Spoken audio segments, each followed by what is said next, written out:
different denominations, right, have different relationships with saints. Ironically, the word saint in the definition comes from St. Paul. I say ironically because St. Paul is very big, in all different Christian churches. And everything we're going to talk tonight is this little line from St. Paul. A saint is someone who lives in heaven. I mean, that's it. From the very beginning of the Christian church, a saint is someone who lives in heaven. Well, how did this happen? So, as Jesus left, right, and he ascended into heaven, everybody in the early church, all the converts, were through the apostles, right? The apostles, the evangelists, Matthew, Mark, Luke, and John, and the martyrs. I mean, when people are dying because they're not going to give up their faith in Jesus, it's not a big leap of faith to say, well, if anyone's in heaven, they are. There goes his head. I mean, but, if you read the saints, some of them kind of talked about martyrdom like that. Who wanted to be turned over? Is that Sebastian? Who was the one who was literally being burned at the pit in St. Lawrence? Burned at the pit. He says, he turned me over. I'm not done on that side. They were so connected to God spiritually that got them through everything. And it so inspired people that from the very beginning, if I had never met Jesus, but I had met Paul, maybe when he was at the end of his life, or Peter, right, or Thomas, and I heard them give witness, and I knew who they were, and I saw them martyred, and I felt close to them, it was natural for them to start saying, Peter, I know you're there with Jesus. Go to God for me. This is hard. Because they knew them. And they were holy. And from the beginning, not only did they pray for their intercession and for their help to go to God, but they held them up to be able to let us be strong like those who went before us. Right? And we honor them as people who started this and taught us. The Russian Orthodox word for saint, I just love this. It's in your little handout. Very, very like. So saints are people who are very, very like Jesus. In every age of the last 2,000 years, in all the 2,000-year history, in every country, in both genders, you've got women who were nuns in habits, and you've got Joan of Arc, who was a warrior, and you've got, St. Julian of Norwich and St. Hildegard of Bingen, who were like 60 flower children, poet mystics, and you've got popes, and you've got, was it Julian herself who went to influence the Pope as a woman that no one else would listen to? You've got these extraordinary people of all different types to give us witness, and this belief that all of them as a body are always with us and ready to help us. Now, some saints are people who died, who were very, very like Jesus, who are now in heaven, and some are officially recognized by the church, right? So people that we say, right, I'm just going to look around the room, St. Mark, St. Andrew, St. Teresa, right? St. Jude, St. Julian, right? St. John, I don't know. There may be a St. Ada someplace, because there's a whole bunch of them, right? So there's official saints who went through canonization. So the church, we'll get to that later, but there's a process of having official saints that we can lift up. After 7 years, after my dad's death, I just feel him all the time. So I just really know that he's there, or close, or whatever. But he's not official. He'll never be canonized. And neither will most of us. But that doesn't mean they're not saints. So there's two ways to use this word. The official saint so-and-so, right? That the official models of the church and intercessors, and then the people that we know who were holy people that we know believed and we know will be in heaven if not already there, like your mom, that we also hold up as a model, honor their holiness, and ask for their help. Now, the popes and bishop oversee an official process of canonization. Every canonized saint is holy, but not every holy person, right, is obviously canonized. As a priest, I go to confirmation at least once every year, right? 1 year I went 3 times.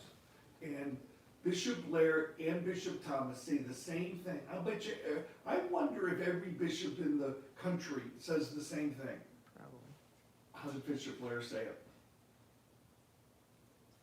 The greatest tragedy in one's life is not to become a saint. That's not bad. Probably he was so good to me. So the greatest tragedy in life is not to become a saint, because a saint is someone who's in heaven. So that's the goal. So why do we canonize? Why do we honor? This is probably one of the biggest questions about the Catholic faith from people who are of other Christian faiths is, there is only one God. We are called to have a relationship with the risen Jesus. If there's only one God, why do you all pray to saints? So here's another Catholic distinction. Theologically and officially and in reality, Catholics do not pray to saints or Mary, who is a saint, as God. Now, there have been times there have been people that certainly acted like it, right? But that's, but no. We pray to them to ask them to pray with us and for us.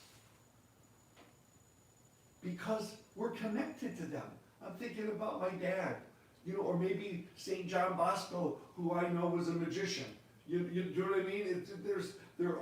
Or the Mother Mary, who is the patron saint of Toledo, or the United States. You have patrons of these different things, and you just ask them to go to God for you, because you feel connected to them. I think that's really important. I've often said, if I was a person who was very leery about buying a used car, and I didn't trust anyone and I didn't want to go, it's like if I had an uncle or a cousin or a friend who worked for a dealership, I feel, oh good, I have an in, And so, since heaven is mysterious, it's nice to have an in. And so I think the saints, but think about all the hundreds and thousands of saints that are official, and even more people who we know in heaven who aren't official. Isn't it cool how many access points that allows us? The people who are in heaven, if they're totally one with God, because that's what it means to be in heaven, is our soul and God's soul is total. And if we're connected to souls who are there, then we have a natural connection to the other side. It really is beautiful and brilliant and very comforting. But we have to be clear. They're connected to God because the goal is God, and they help us to get to God, right? And we have statues in churches, and pictures on holy cards and things, not as idolatry. And I think that has been a big distinction that's important. In the Old Testament, there's statues, but now, come on. My little Pope Francis bobblehead that I have in my car, and I think he'll be a saint someday. I just love Pope Francis. My little bobblehead, I do not burn things to him to ask him to make the weather better or my gallbladder to get better. No, I just think in Pope Francis is in the spirit of a bobblehead. I believe that he doesn't take himself, seriously, but he takes his job and his ministry and God very seriously, and he just makes me smile and reminds me to be able to be better. You know, and that's what, and that same thing with the holy cards and the pictures that I have. I have a beautiful painting of St. Francis I got in Assisi, and he's in blue, and then there's the Holy Spirit, dove, and God the Father. And every time I look at that, I say, yep, Francis was very, very like Jesus and connected to the Father and the Spirit. And we are all called to be Jesus connected to the Father and the Spirit. So that's, you know, we hold them up as role models, okay? We did statues. We use the images to remind us of their faithful example and their care for us. Oh, this is so good. So, why do you have, almost every Catholic church has, if there's going to be two statues in a Catholic church, which two people, two saints are almost always there in every Catholic church if there's statues at all? Mary and Joseph. Mary and Joseph.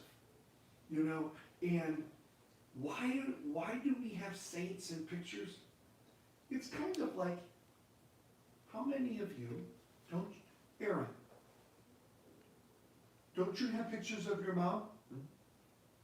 You know, and Jude, of your mom, right? You know, we have, you know, of your husband, Pat, we have pictures of our loved ones who aren't even dead, right? You know, but I bet you that each one of us has something that belonged to someone who has passed. I got my mother's clock, or my grandmother's little clock, right over my desk at work. You know that you know, she always had in her living room when I visited. You know, I mean, right? We have stuff, and that's why we have statues and pictures of saints. It reminds us of them. Now, there are lots of different things that Catholics use to remind them of the saints. Holy cards. At the end of my presentation, I have a variety of holy cards from my file, because I want to show you the multitude of ways that the church and people in the church as Catholics use holy cards. There's lots of different ways in which they use them, and I was fascinated about the variety. So, what is it, if I want to feel close to a saint's presence, what might I wear to be able to help me to feel their protection and with me? So, one common thing for us to do as Catholics is to wear medals. So I have St. Patrick, and Mary, and St. Mark. And I need St. Francis needs to go on there, and probably St. Aloysius, because he fell off. So I actually have medals for all of you. And again, we will talk about that. But see, these are just, the most famous medal probably is the one that you would carry in your car or put in your car to protect you on the road. Who would that be? Anyone know? Traditionally? He's no longer on the regular calendar. He was not kicked out of being a saint. You know, people misunderstand St. Christopher. You know, and there is a special devotion to Mary called the Miraculous Medal. I don't know the story, but there was a medal, you know, and that there was a miracle, and then a lot of people carry. Now,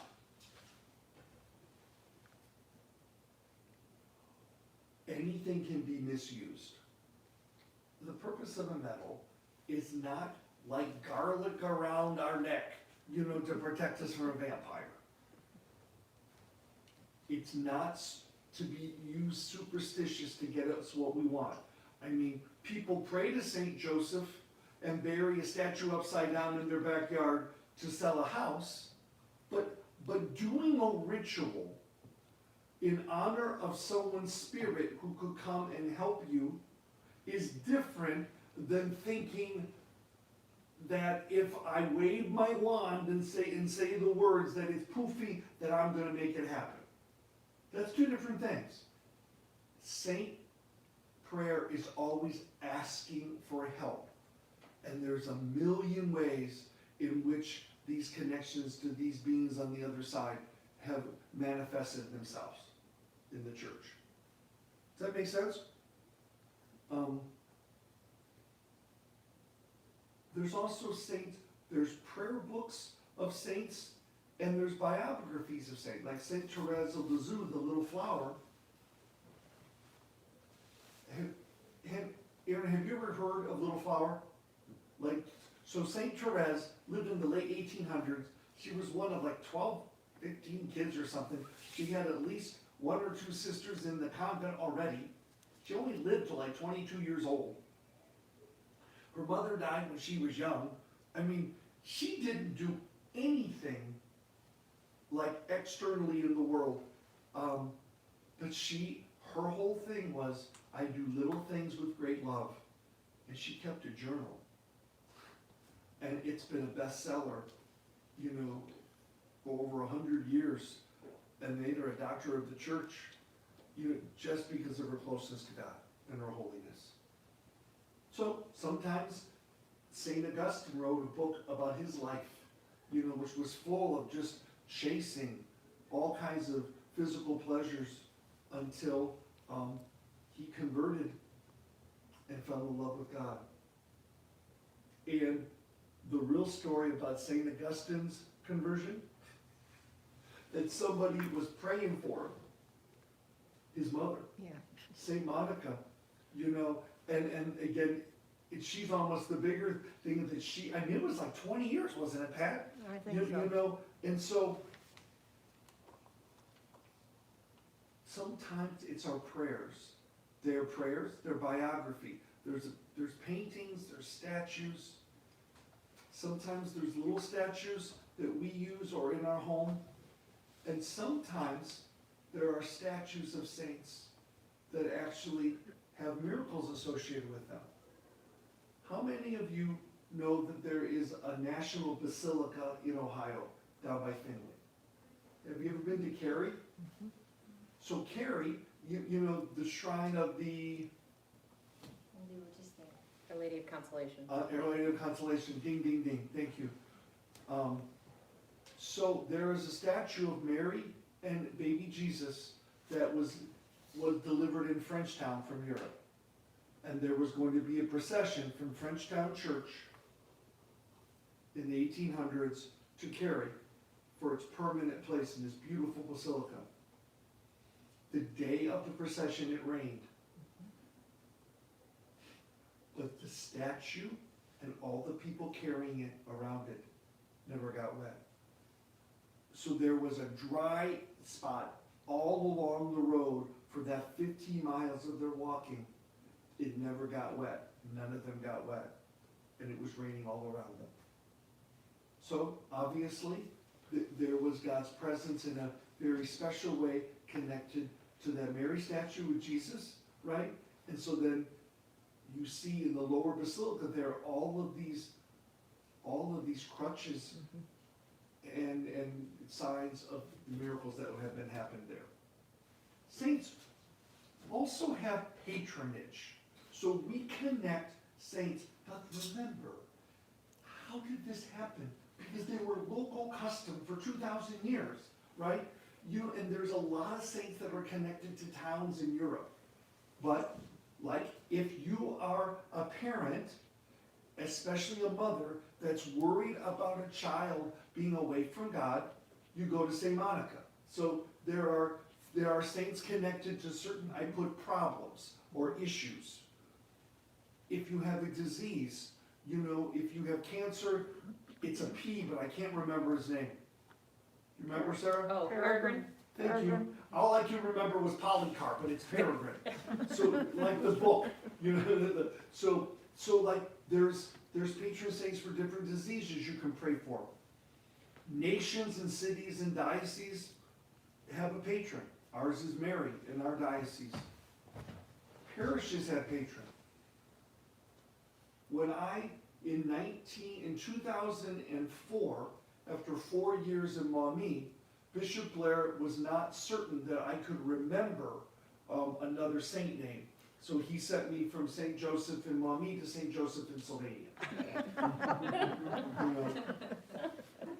And it's interesting, if I look back at my life,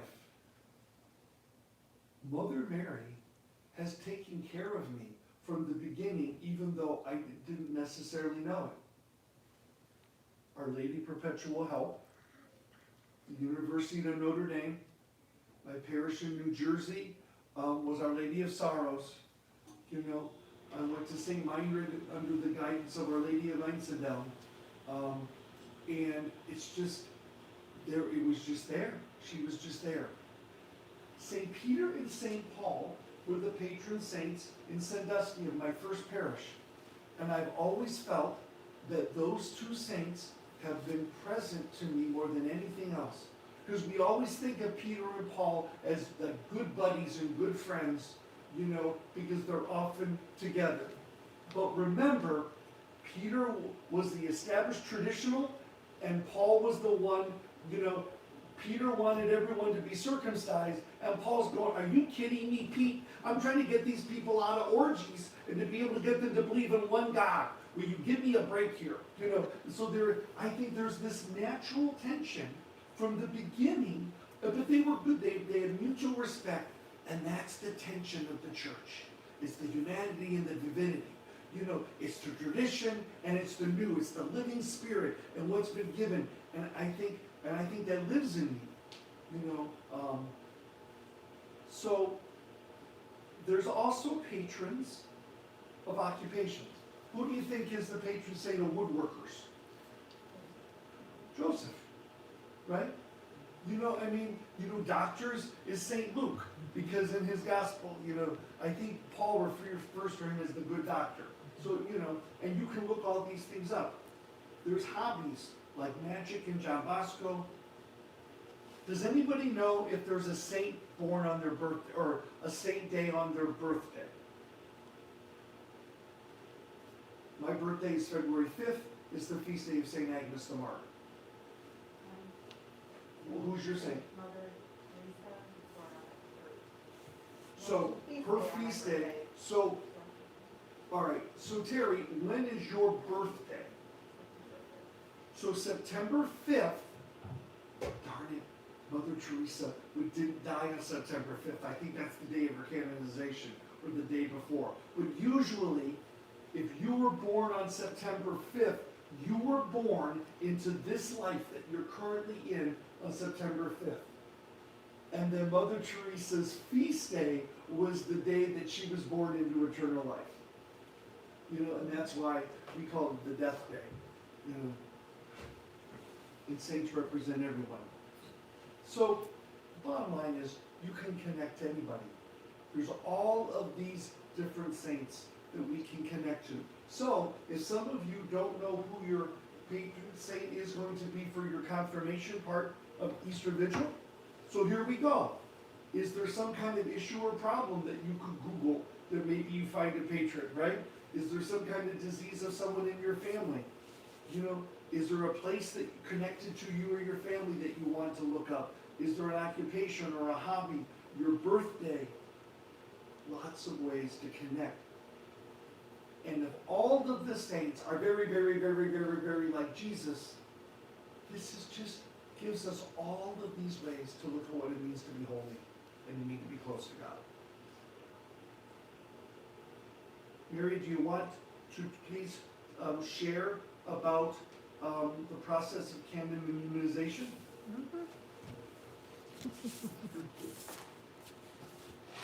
Which is the process of someone who, after they died, you know, becoming a saint. I was giving you transition. I see. Alrighty then. Well, usually people want to know the answer to this question is, what's the process? How do you become a saint?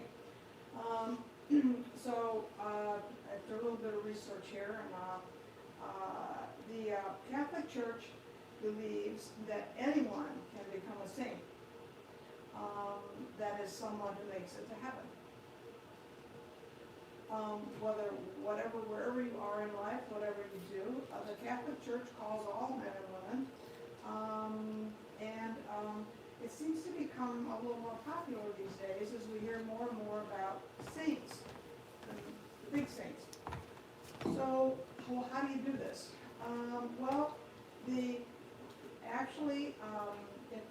The process begins, first of all, the church does not make saints. They do not choose saints. They do not make saints.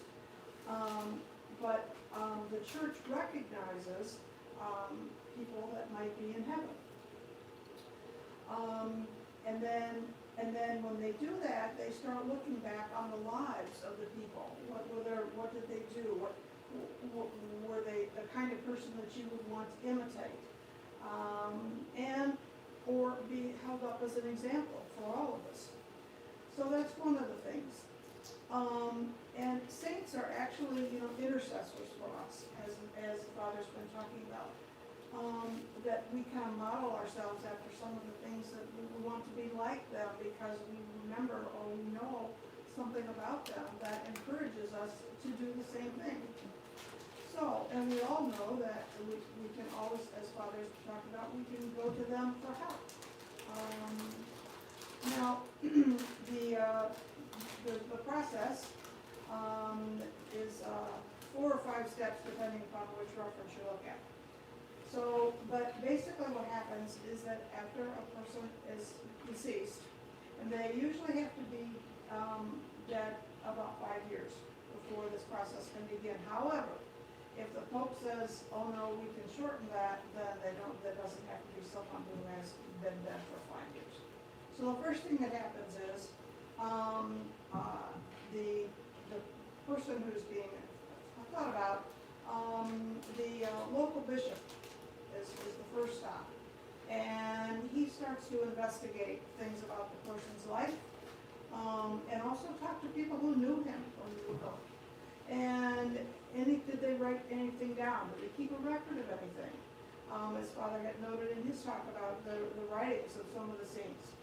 And then if the bishop finds that he feels that they're worthy to possibly be a saint, then he submits his information and that he's gathered to the Vatican's Congregation for the Causes of Saints. Okay, so now we're going to the second phase. This Congregation for the Causes of Saints, they can choose to either accept or reject this recommendation. If the application is accepted and this person seems to be very good candidate, then they move on to the second phase, and it's called the Servant of God. So we're moving on to the third part. Now, this Congregation for the Causes of Saints, it approves the candidate. Okay, now they need to have a little bit more concrete information, and they actually dig a little further and find that this person did pursue a very holy life, and that he is qualified, or she, for this next phase, and then they're called venerable. Okay. Fourth, to be recognized in heaven requires that a miracle has taken place through intercession of that person.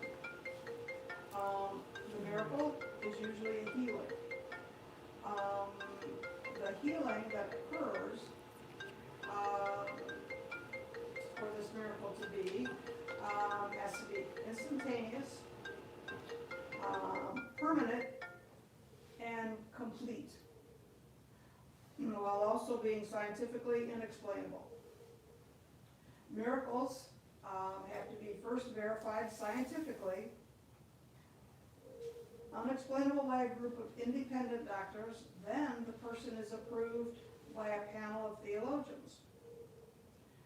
Then the final approval lies with the Pope. If this is the case, the person is declared blessed. So, on to the fifth stage. Now, when we get to the fifth stage, a second miracle is needed. particular for someone to be declared a saint. So the confirmation of the second miracle goes through the same process as the first one. And after going through some scrutiny, then it is determined that whether or not the person will go on for sainthood. Thank you. Oops, sorry, so. Sorry. Thank you, Mary. Maybe let's pick it up. We got that on tape too, right, John? Well, to finish our saint part, I wanted John to share about the 3 stages, of the church. Yeah, going off of what Father and Mary were just talking about, it was really cool. A couple of years back, probably about 2-3 years, there's a priest named Father Solanus Casey, and he's from Detroit, and he was declared blessed in Detroit at Ford Field. And Did you go? I went, and Oh, I was wow. able to go, and the stadium was full of people for the celebration for Blessed Father Solanus Casey and his life. And what's really cool about the miracles, the canon, it's pretty much like a courtroom where there's 2 sides, and they're trying to figure out if this was actually a miracle or not, and was this an actual supernatural miracle that took place. What's good to remember is that the saint wasn't the one that performed the miracle. God performed the miracle through the intercession of that saint.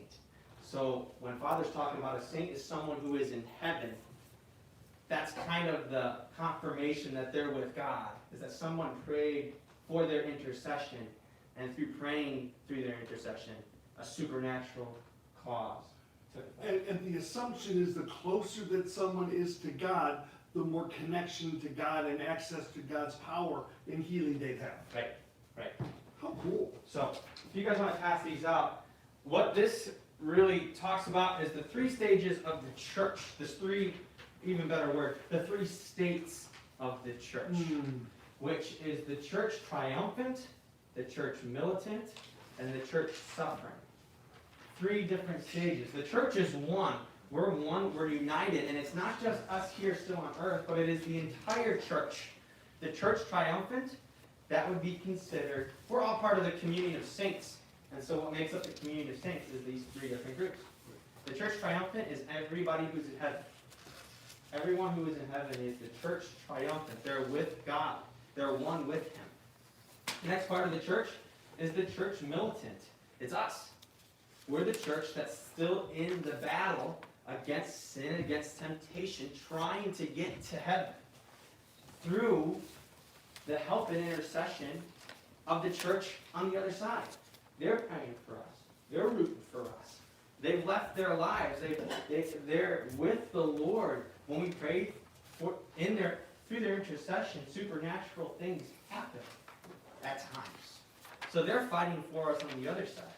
So we're all together, but we're the church militant, still trying to get there. Then there's the church suffering, or also known as the church expectant. And the church suffering is the church that's in purgatory. And they're the church that is waiting in a place of being purified. And we'll talk about purgatory in a different class later on. But they're the church that maybe at the point of their death still wasn't completely clean. And so there's that place of being purified and being cleansed so that way they can go to heaven. And they are there expecting us to pray for them. That's why often during Mass or at different prayers you hear people pray for the holy souls in purgatory, because they're holy souls. They're going to heaven. There's just that time where they have to be purified. One of my friends, when I got engaged, he kind of explained the engagement like purgatory. You know you're going to get married, but you're not there yet. And you got to get through the season of engagement. And I think remembering that the church is much bigger than just us here at St. Pat's, and just us here on earth. We're connected to the church, the whole church. Church in heaven, the church here, and the church being purified on their way there. So, and this goes into more detail on that, so I share this with you guys. Just kind of wrap that up too. On the back of this are 2 really great resources. And when you see this, it's going to say teenager on it. It says every Catholic teen should know 100 things and 100 saints. I use these as references all the time. 100 saints. If you want to look up the stories, like 2-page summary of a saint, this gives 100 different saints that you can read through and look through their stories, who they're the patrons of, different things about their life. Just a really great resource. 100 Things. That book is just a wealth of knowledge that goes through every topic you could think of. The main 100 things that we talk about as Catholics, like there'll be a 2-page summary on purgatory, a 2-page summary on the Mass, a 2-page summary on social teachings, a 2-page, I mean, it's amazing. So if you're looking for good resources, these are great resources. The one's $13, the other one's $12. You can get right from Lighteen's website. I put that on there as well. That's it. It's awesome. So, if we go back to the early church, and when they were looking around for people that they think are obviously in heaven, Mary was kind of an obvious choice. You know, since we believe that she was mother of God. Well, can we just talk about the instead of reading the gospel passage, about the story of the Immaculate Conception? Yeah. So,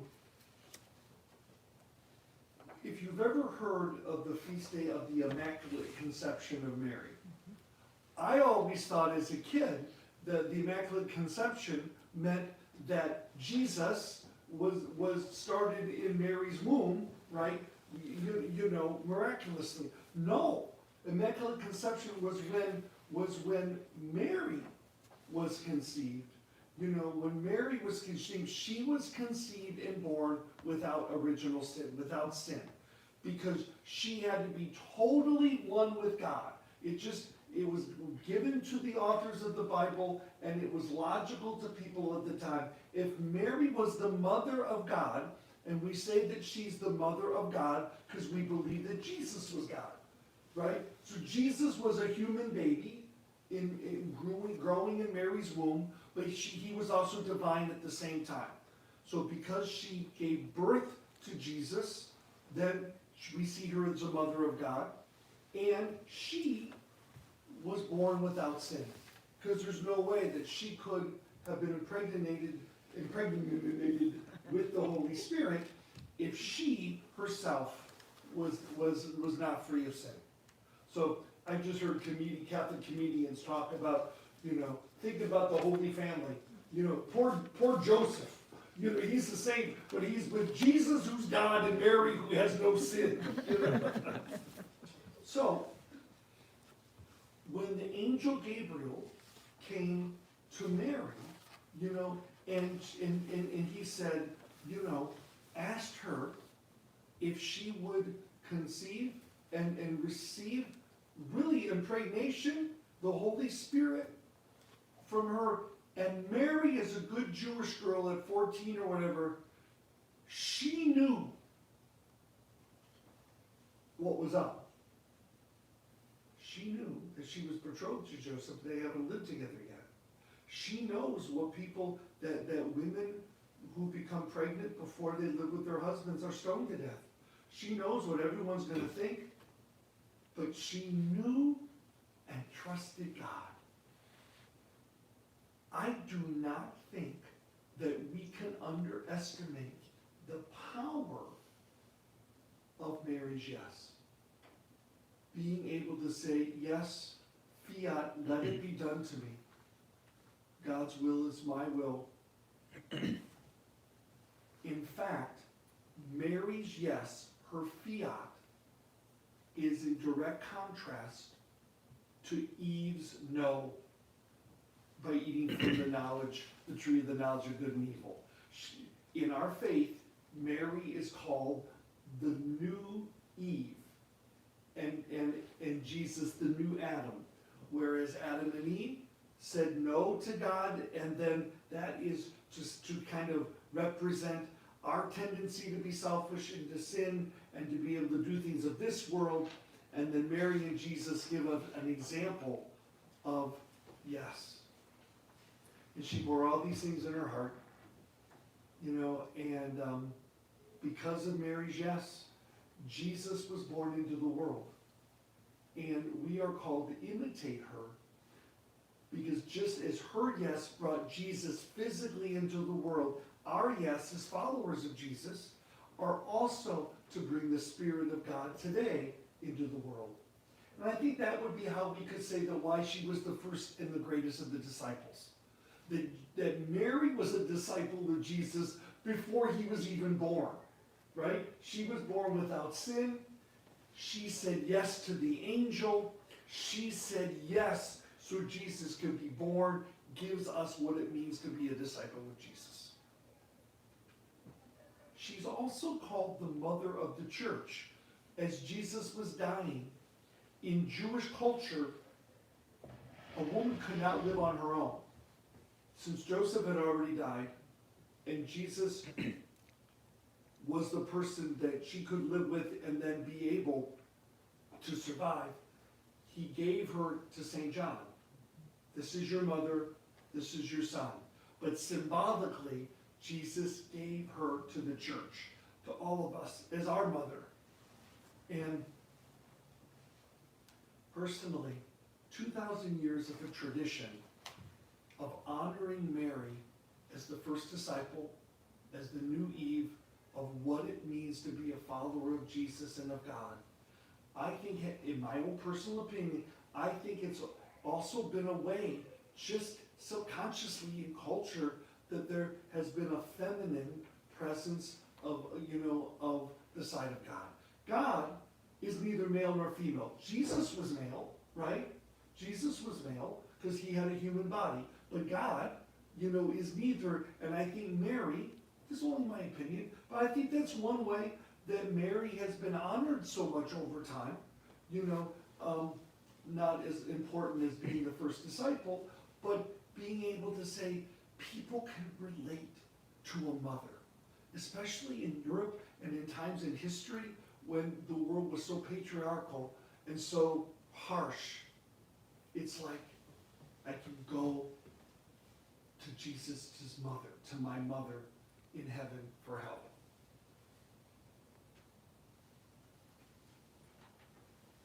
So over time, Mary, as our mother, has appeared. Raise your hand if you have heard the story of Our Lady of Guadalupe. So literally, we all know that, you might know that the Spanish came over and settled, in Mexico and destroyed, in the name of Christianity, just destroyed many of the native people. And 100 years after, 100? Maybe even less. It might have been 25 or 30. Can't remember the number. So Mary appeared to this Indian named Juan Diego in the dress of his people on the site of a massacre, and that it was a site of a shrine of their native religion, a pagan religion. And literally Mary did miracles to get the bishop to build a shrine there. And so she's done that in so many different cultures over 2,000 years, to be able to say, I've not forgotten you. And she appeared at Lourdes, and then, there's miraculous water there.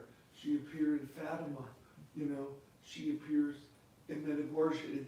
Now, Medjugorje in Yugoslavia is not official, but I think a lot of people know people been there and had an experience of Mary. So Mary is so powerful that she in her glorified body has appeared. And I think another way that she has been such an important saint for our church. So we honor her. We recognize her Immaculate Conception with a feast day on the 8th of December. She was so close to God, and because her human body bore divinity, that her body that was human never decayed, that it was assumed up into heaven like Jesus's. We also maintain that since Mary conceived Jesus through the power of the Holy Spirit, our Catholic teaching and tradition affirm that Mary remained a virgin after Jesus' birth. Mary's call to perpetual virginity enable her to consecrate herself totally to the love of God and to her Son. So that's just part of our tradition. Now, scripture scholars say that those parts of the gospel that says that Mary is there with Jesus' brothers, that word could also be cousins. Mother of God. There are some holy days of obligation other than just Sundays that we as Catholics always come to church. Two of them are the Assumption of Mary and the Immaculate Conception. I think the Assumption's on August 15th. I spoke of the Our Lady of Consolation Shrine. I hear going to that shrine in Cary on August 15th, it is like, for the Feast of the Assumption, is like thousands and thousands of people. That is really very special. So, another Catholic thing that's traditional. There are certain feast days, and especially certain nationalities that have special devotions to Mary. Why does Mary have so many names? I think different pieces of art and a lot of local custom over 2,000 years. So Pope Francis has a special devotion to a certain name of Mary because of a picture, and it's one of my favorite. Does anyone know what it is? Mary, Untier of Knots. I guess as someone who's always kept my tension in my tummy, I just love that image of praying to Mary to untie the knots, and to be able to straighten things out. Father, a lot of those names too have come through different apparitions or things that have happened too.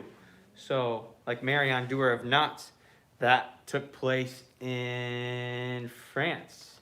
And she appeared to someone as Our Lady on Doer of Knots, holding this cord with all these knots in it, saying like, pray for my intercession, I'll help you undo these knots that you can't undo. John Bosco. Mary had appeared to him in a dream. John Bosco used to have dreams, and she appeared to him, and she called herself, she told him to pray to Our Lady, help of Christians, whenever he needed help, and that she would come and help him. And I think a lot of the names and a lot of the different art we have, I think a lot of it comes down to Mary is showing that, she knows us in our culture and who we are. So she's appeared in different ways, in different places, saying like, I am your mother, and I want you to know that I am your mother. That's why I appear in these ways, so you don't think that I'm just some foreign person far away, but that I know you, and that I love you, and that I'm here, to help you on your journey. One thing that's become clear to me as I have given this talk and researched this is we as Catholics do not believe that the revelation of God to us as human beings stopped at the Bible times. We believe that God has continued to be able to reveal himself through our popes and our bishops and our teachings, but really through all of these saints and all these religious communities and all of Mary. So, I told you about holy cards. So this is St. Rosalina. This was given, out of St. Rose in Perrysburg. It has the act of contrition on it, right? So in other words, just to be able to have your own act of contrition for confession, but using a saint to give a card for people to always have an act of contrition on them. This is St. Francis of Assisi, lover of all creation. This is from the Pinecone Press at Lord's University, and the Sisters of St. Francis in Sylvania are artists, and they were founded by sisters who were artists, so then art, especially about St. Francis, is big for them. This is St. Patrick, and this is the Irish blessing, and this comes from the historic St. Patrick downtown. See, often parishes will have holy cards made up so that so if you're a member of that parish or ours, we could do the same thing as a St. Patrick. So this comes from my church. It reminds me of my church, but it's also the Irish blessing in St. Patrick.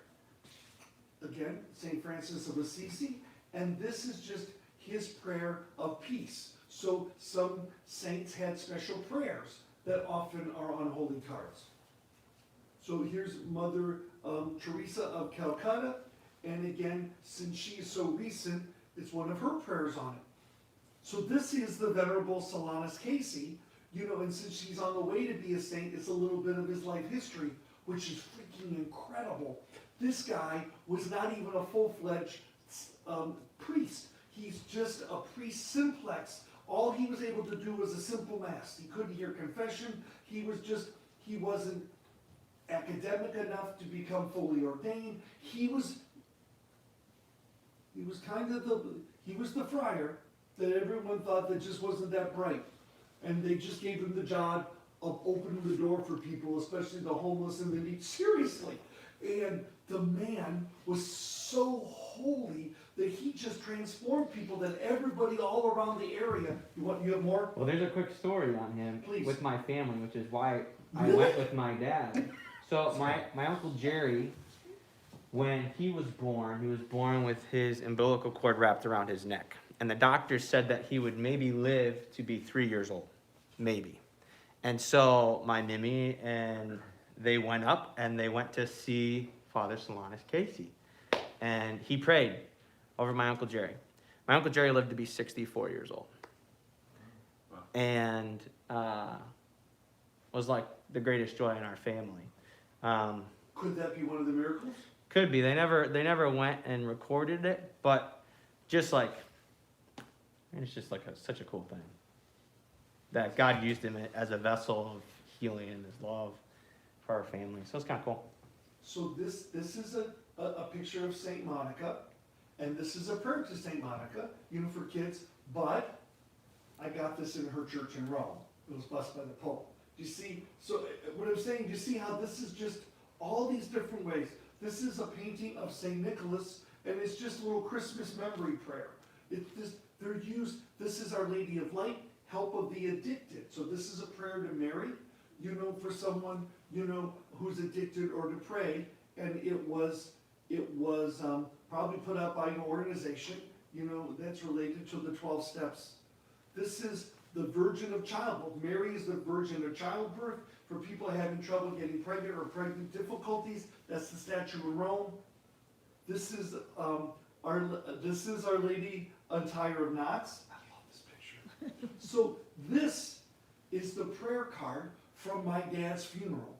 It has you know, a poem on the back. This is not St. Patrick, it's the Celtic cross, but there's lots of saint cards that are death cards, you know, a Christmas novena. So some of the saints have novenas, which is 9 days of prayers connected to them. One of the saints has the scapular, which is something you wear around your neck. There's just, basically what I'm telling you guys, 2,000 years, lots of local, whole lots of times, and whole lots of saints, and whole lots of regular people have experiences of God and Mary and Jesus, and they manifested themselves in all kinds of people, all kinds of pictures, all kinds of little prayers, and all kinds of little traditions, and they're all entryways to the divine. All these, it's almost like the Catholic Church is this big church with 1 billion windows. Now that doesn't mean any one Catholic opens any of them, that we do anything with them. It doesn't mean we're better, but we just got whole lots of windows, you know, with the saints and Mary alone. This is a prayer card from Our Lady of Perpetual Help Church in Rome, which is my home church. Our Lady of Guadalupe, Saint Mother Teresa, and the Canto of the Creatures from Saint Francis, you know, again from Rome. Just kind of, and one last one. This is Saint Piazzius, and this is the patron saint of an Orthodox monastery in Arizona. So what this is, there is this Orthodox monastery in Arizona. It was founded in 1928. So they had a prayer card for you to remind you of their monastery. So I hope that wasn't too boring, but my point with that was just that's just my file, that's just some of my file of prayer cards. And I just thought it was kind of interesting, all the different ways in which we as Catholics, you know, have used the saints in prayers and Saints of Mary. I think that's what I have. Anybody have any questions? As we beat those dead horses pretty thoroughly. Everything you wanted to know. So, Mother Teresa was always really, I've always felt very close to her. And so, when I was at the National Shrine, I got some medals of her. When I went to St. Aloysius in Bowling Green, all I knew of St. Aloysius was he was always pictured like a server with the black cassock and the white, and there's stories of him being overly pious. And he died at 21 taking care of plague. And it's like, my goodness, what am I going to do with this? But then, over 12 years, and more I read, oh my goodness. So he was born rich from like a baron in the Middle Ages. And his father had trained him at 4 or 5 years old, that he was bringing him to the battlefield as his dad was a general, and taught him to shoot guns. The kids swore like crazy, and they all thought it was so cute. He was being groomed to be able to take over, as a general and this kind of medieval kind of monarch. As he got older, and his mother was French and Catholic, he started falling in love with God and the liturgy, and he started to see how awful his father's way of life was. And his dad wanted nothing to do with it because he was all powerful. At 9 and 10 years old, he began to stand up for himself, and over time wore his father down to allow him to become a priest. At first, he wanted him to be a diocesan priest so they could get a cushy job, like to be a bishop or a pope or something. And he went in the Jesuits and took a vow of poverty. That's why he's the patron saint of youth, St. Aloysius, because even as a young person, he said no to total sin and evil and yes to God. And he died of the plague while taking care of plague victims. So, Mother Teresa, my favorite quote is, God does not call us to be successful, but faithful. I don't think I have had any success as a priest, or very little in the eyes of the world, but on June 8th, it'll be 25 years. And I'll be faithful. So, I have a medal for you, and if you want a prayer card, we can do that, both those things after we finish. Great. Does all that make sense? Does it help at all? I know Saints and Mary